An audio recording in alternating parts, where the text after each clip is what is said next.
বেগম খালেদা জিয়ার শারীরিক অবস্থা আগের মতোই স্থিতিশীল, জানিয়েছেন তার ব্যক্তিগত চিকিৎসক ডাক্তার AZM জাহিদ হোসেন।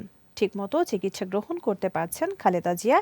এই অবস্থা বজায় থাকলে আরও উন্নতি সম্ভব, আশাবাদী চিকিৎসকরা। আহসান হাবিবের রিপোর্টে বিস্তারিত।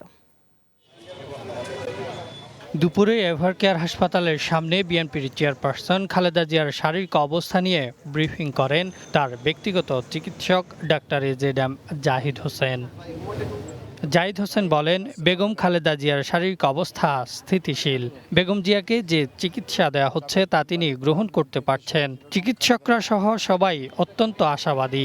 আলহামদুলিল্লাহ, এখন পর্যন্ত চিকিৎসকদের পরামর্শ মোতাবেক যে চিকিৎসা ওনাকে দেওয়া হচ্ছে সেই চিকিৎসা উনি ঠিকমতো গ্রহণ করতে পারছেন এবং ওনার শারীরিক অবস্থা গত কয়েকদিন পূর্বেও যে অবস্থায় ছিল আলহামদুলিল্লাহ উনি সেটি মেনটেন করে যাচ্ছেন। বাংলাদেশ, যুক্তরাষ্ট্র ও যুক্তরাজ্যের চিকিৎসকরা আছেন জানিয়ে তিনি বলেন, প্রতিদিন তারা বেগম জিয়ার স্বাস্থ্য পরীক্ষা করছেন।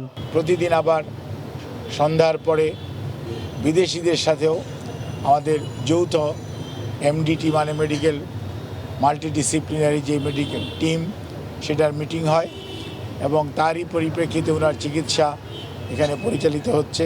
প্রধান উপদেষ্টা সহ খালেদা জিয়ার চিকিৎসার খোঁজ খবর নেয়ার জন্য সবাইকে ধন্যবাদ জানান doctor Zahid Hossain. Ahsan Habib, green TV, Dhaka.